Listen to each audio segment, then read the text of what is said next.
Well, good morning, everyone. It's time for promise number 327, found in Revelation 22:5.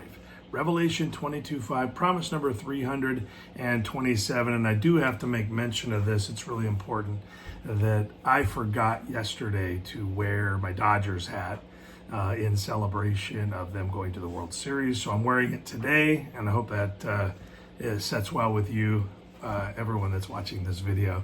But promise number 327 is found in Revelation 22:5, and it's this: God promises that He will be our light, and we will reign with Him forever.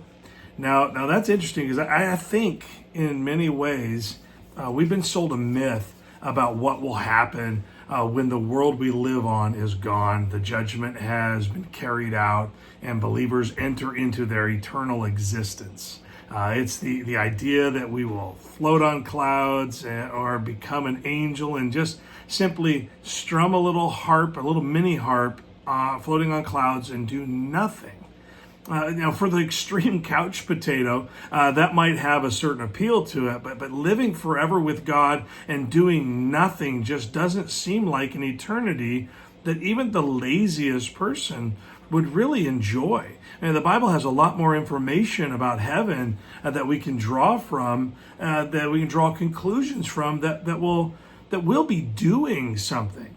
There won't be night, only day. So we won't be sleeping a lot. For those that love to sleep, you're not going to be sleeping anymore. So I guess sleep it up right now, because this is what you've got to do all that sleeping. And according to our passage, we will be reigning with Him. Now, people who reign are responsible. Now we don't have the details on the structure, of heaven, but we will be living in light of His glory. And the passage says we'll reign. And there's lots of ideas on when this is, or how long, but let's just consider the myth of floating on a cloud and playing a harp for all eternity as busted. For those of you who ever watched Mythbusters, this myth is busted. God says we're going to reign with Him. We'll be working, our assignment that reigning implies. We'll enjoy what God has for us in the garden. He's going to prepare a place for us. The Bible talks about gates being open all day. Well,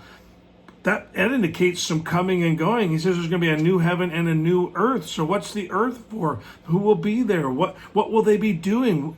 Well, I think it's going to be a little bit like the Garden of Eden before the fall, where Adam and Eve were placed in the center of the garden, and they were told to take care of it and take care of it well. And listen, they had assignments. So instead of a boring, lazy existence, we will enjoy our role in pleasing the Father. But this time, without the hindrance of the sins and entanglements we've dealt with here.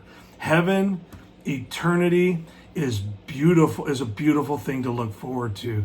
God promises. See, that's the important thing, is God promises that we will look forward. We should look forward to what He has for us. He knows that it's much better than just floating on a cloud, as a cartoonist might depict heaven. It's not going to be this boring existence. We get to worship Him. We get to serve Him without the hindrance of sin. And so imagine the Garden of Eden in perfection. I mean, I know it's really hard for us to imagine that, because all we've ever known is the fall. And so don't let your fallen ideas about heaven have you thinking that maybe it is or isn't worth it, that maybe it's not something that I would be interested in, because the God of all that is, the God that created this earth and all that we enjoy here, says that perfection awaits us in heaven. And we have things we're going to be doing for our King for all of eternity. Worshiping, serving, enjoying. And that is not, to me, is not floating on a cloud all alone. So let that sink in. The myth is busted. Heaven is a real place where we are going to enjoy living for the Lord. Have a great day.